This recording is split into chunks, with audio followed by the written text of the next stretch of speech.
প্রিয় বন্ধুগণ, আসসালামু আলাইকুম। এই গাছটা নিশ্চয়ই চিনেন। এই গাছটি হলো পাথরকুচি পাতার গাছ। এই গাছের জন্ম হলো কোনো বীজ হয় না, ফল হয় না, এটি পাতা থেকেই গাছ জন্মায়। তো এই পাতাটা যখন বাড়তি হয়ে যায়, পেকে যায়, তখন এই পাতাটা মাটিতে রাখবেন, ওই পাতা থেকে গাছ জন্মাবে। তো এই গাছটা কিন্তু ঔষধি গাছ, অনেক উপকারী গাছ। তো যাদের পায়খানার রাস্তায় গুটি গুটি অথবা রক্ত আসে, তারা এই চিকিৎসাটা শিখে রাখতে পারেন। এবং যাদের প্রস্রাব আটকে আটকে যায়, সকালে প্রস্রাব করতে গেলে কিটকিট করে কামড়ায়, তারাও এই চিকিৎসাটা শিখে রাখুন এবং জেনে রাখুন, এবং এই গাছের পাতাটা চিনে রাখুন। এটি অনেক উপকারী গাছ, ওষুধি গাছ, পাথরকুচি পাতা। তো যাদের পায়খানার রাস্তায় ছোট ছোট গুটি এবং পায়খানার রাস্তায় সমস্যা হয়,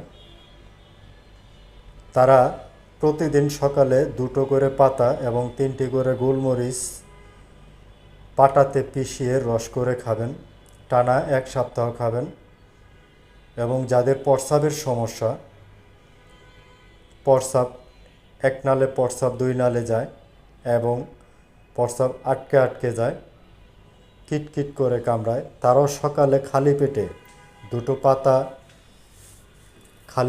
দুটো পাতা নিয়ে ধুয়ে পরিষ্কার করে মুখে দিয়ে চিবিয়ে খাবেন।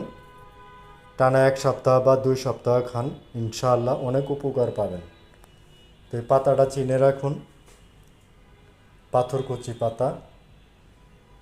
তো আপনাদের সবাইকে অনুরোধ করব, যাদের অনেক প্রয়োজনীয় ভিডিওটা করলাম, আপনাদের সাথে শেয়ার করলাম, তা আপনারা চাইলে ভিডিওটা শেয়ার করে রাখতে পারেন। এই গাছটি চিনে রাখুন। ধন্যবাদ সবাইকে।